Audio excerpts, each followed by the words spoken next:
Pakita namin sa inyo yung situation. Hello po. Hi po. Ay, naluluwagan po ba to? Ayan. Dari ko. Kita niyo po yan? Yeah. Good morning, guys. Magandang umaga. Yes, it's our third day. And we're so excited kasi ngayon kami pupunta ng Tutulari Avatar Gorge. Nabook namin to sa Pinatubo Mountaineering. So nabook namin siya for an amount of 3,850 Oo, each. nagbabago yung for 2 packs yun. Tapos private siya, kami lang dalawa. Pero pag mas marami, parang mas lumiliit yung price, ganon, per pack. So, ayan. Just a reminder, pag magbubook kayo doon, hindi nyo pwede siyang makuha within the same day. Ang rules nila is kapag magbubook, it's the next day kayo ipipick up. Next day yung inyong activity, not the same day. And so, let's go! Ito namin, guys. Ito na siya. And so guys, nakasakay na kami sa aming 4x4. Si Kuya Kay ang aming tour guide papunta sa Tutulari. Ano, spacious yung no? Oo. At saka ang taas talaga. So, kung halimbawa rough road, safe na safe kayo sa loob. Diba? Tapos kailangan pala talaga 4x4. Kasi Oo. makikita natin mamaya. Pakita namin sa inyo Yung yung situation. Kailangang sumakay sa isang matibay na 4x4 off-road vehicle para matahak ang mabatong Lahar Trail at mga ilog papunta sa Inararo View Deck at Tutulari Avatar Gorge na located sa Porac, Pampanga. Around 30 to 45 minutes ang biyahe and usually sa SM Clark ang pick-up point papunta dito. Guys, dito muna kami dumaan sa Barangay Inararo View Deck. Makikita po natin dito ang landscape. Ganda. Kita mo ba yan, Carl? Ang ganda. Ang ganda ng mountains.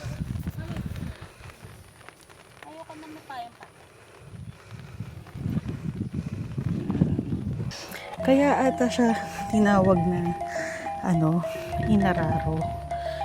Kasi nung yung sa Pinatubo ata, nung umano yung Lahar, ganun ata, parang yung Nadaanan siya ng parang, Lahar. yung Lahar, kaya parang Inararo. Inararo. Kaya makikita nyo by the landscapes. Not take form yung mga lahar. Tanong natin kay Kuya kung ganun na. Oo nga. Ano lang Confirm namin. namin. Ano lang namin yun. Speculation. Kuya, kay ba't nga po siya tinawag na Inararo? Barangay po ito eh. Ito po kasi taliman ng mga rock, mga gabi, lupi. Andito ito lahat yun. Ano po ba ibig sabihin ng Inararo? Nararo, yung po nung pagsasaka. Binong Inararo. bukal. Okay. Yung pala. So, just to Alam set ko the dahil- record straight. Kasi yun ang kabuhay nila dito. Yung pagtatanim. Kaya pala Kaya siya Inararo. Inararo. Ang pangalan ng lugar. Okay. Akala ko yung- Correction niya, correction. Correction. Ayan. Thank you po. Thank you po. Dati yung patag. Ay, kaso Kaya dahil po yung nakikita yung nanay, yan yung nadaanan. nung Lahar po, ang tubig. So, dati po patag ito. Flat. Hala, flat so, siya dati. So, dahil nga nadaanan umagos, siya. nadaanan siya. Ito yung So, Yung suli-suli kasi nga yung because of the natin, yung theory natin. narinig ko, ito rin, somehow. partly, din siya. Okay. Okay. At least hindi naman tayo nagsimula. Ano po Ano ba pangalan niya? Ruth? Ruth. Hello po. Hi po. Miss Ruth. Ay, hindi ko pala Siyang tour guide namin. Maulang tutular. Ay, sige po. Ay, salamat po. Paano po ba to? Di alam. Safety first. Helmet, check. Ay, naluluwagan po ba to? Ayan. Sorry po, ang laki po ng ko. Ito, welcome. Ito siya. Yan. Welcome to Ay, ang Tutula. ganda. Ay, welcome to Tutulari Avatar Gorge. Sana hindi lumakas ang ulan. Hello. Teka pala, kukuha ko. Ganda na. Madami pong nagpupunta kahit po gantong panahon. Oh, kahit maulan. Wow, alam mo, ang green niya, ang ganda oh. Dito pa lang sa labas, malamig sa loob. Yan. Ang ibig sabihin po ng tutula, kaya po tutulari kasi tumutulo. Kasi ito dito tumutulo ang tubig. Diyan tumutulo. Upo. Kaya ko ba? Yan. Sige po, okay lang. Kita niyo siya.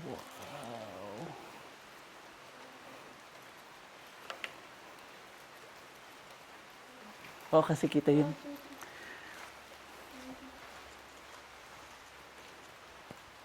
Siyan ko.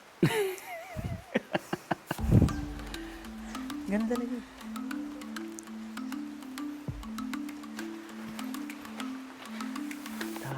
Wow. Kailan pa to binuksan for tourist? Matagal na ba to? Pandemic lang pala to. Anong pandemic po? So itong mga rock formations na to, ano to, dulot ulit nung pinatubo na bulkan. So, nung pumutok siya noong 1991. Mga ninuno nyo lang ang pumupunta rito dati. Natatakot po sila dito. Dito sila nagtatago nung pumuputok. Oo, kasi ang tataas ng bato no? Protektado sila. Ay, dito, pwede umakyat. Sa taas, dyan.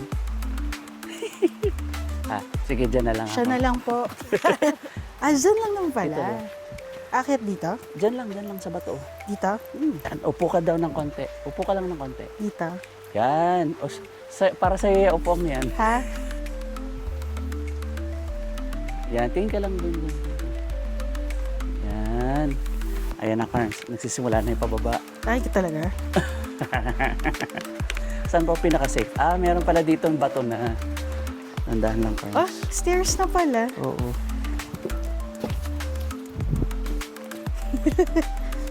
Sorry ko. Yan. Wow. May, Kapit ka sa bato. Saka, yung may hindi kasha. hindi, kasya.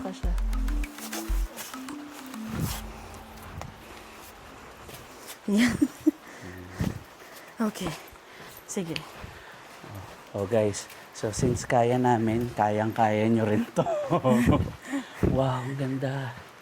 Kung nagpaplano kayong magpunta dito sa Tutulari Avatar Gorge, take note na hindi pwedeng mag-walk-in or DIY kasi nasa loob ito ng ancestral domain ng mga katutubong Aita.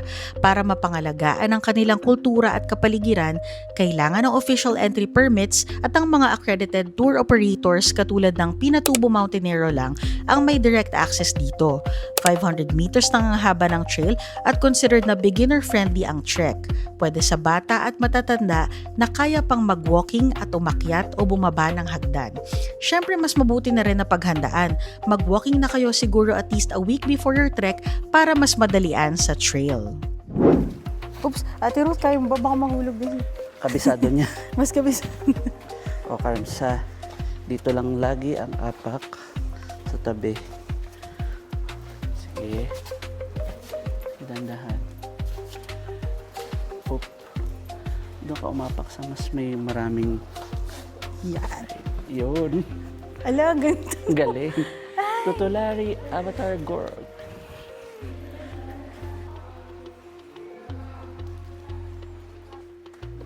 Sir.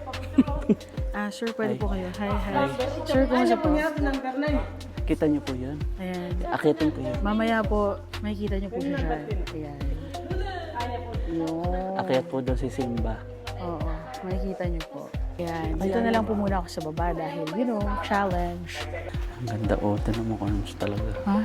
Kasi na-highlight Oo niya yung nga, gitna kasi madilim yung tagiliran.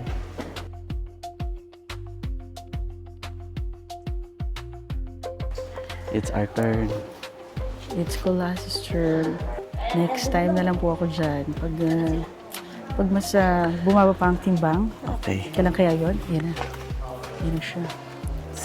Currently, ito ang pinaka-highlight at pinakamataas na rock formation dito sa gorge na tinatawag nilang Lion King Rock. Para kasi siyang katulad nung iconic na Pride Rock from Disney's The Lion King movie, yung scene na present si Baby Simba. Naalala niyo yun? Yeah. Okay na. Parang ako nang... Hoy, mag-thank you kay ate. Thank you. Ganda oh. Ito may pag-akit ko. Yun, Medyo natakot kang konti. grabe, ganda oh. Yung kalagitnaan. Ganda. Let's go.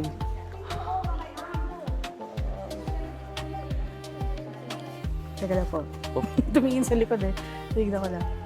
At tinignan naman kami bangin. Ha? Wow. Yan. Ang ganda ng taas. Kuya, sorry ka.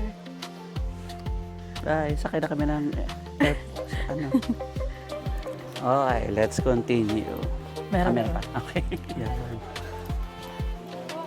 Ayan na.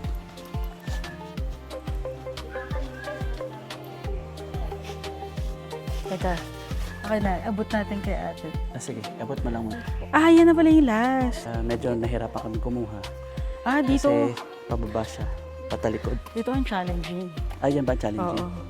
Andyan. Ay, siya nga. Okay.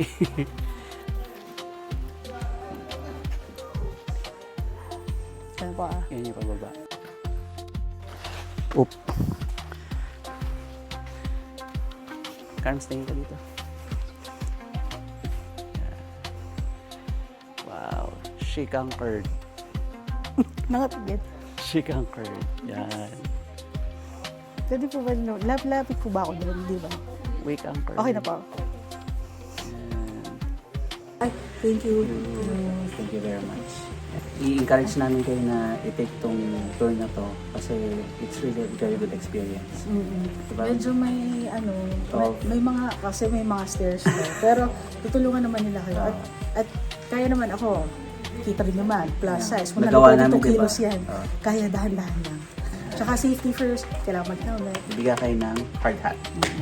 Yun lang. Ate Ruth, salamat. Thank you po. Thank you. Ayan guys, tapos na kami. Ang ganda ng experience. Nakalabas na kami. Ito na yung entrance. Oh. Ayan. Safe naman. Kaya naman, nakayanan namin. So, mas makakaya ninyo. Tsaka may guide naman kayo, hindi kayo pababayaan. Yan, shout out kay Ruth.